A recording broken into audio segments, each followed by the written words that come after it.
প্রিয়, আমারও একটা সুন্দর জীবন ছিল। আমিও ভীষণ হাসিখুশি মানুষ ছিলাম। তখন মন থেকেই হাসতাম, মানুষকে দেখানোর জন্য নয়। যে যা বোঝাতো তাই বুঝতাম।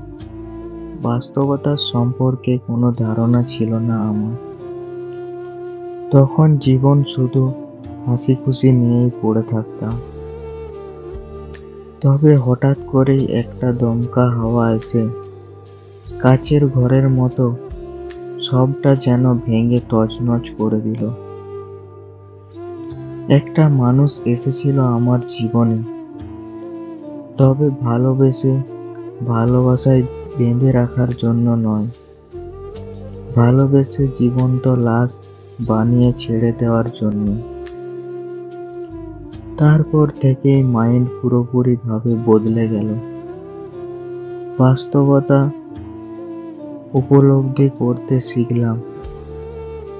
তখন থেকেই জীবনের এই হতাশা চ্যাপ্টার শুরু হলো। জানি না এর শেষ কোথায়। জানো, আমার আফসোস হয় অনেক, অনেক আফসোস হয়। কেন যে বড় হলাম, আর কেনই বা এই কঠোর বাস্তবতা বুঝতে শিখলাম।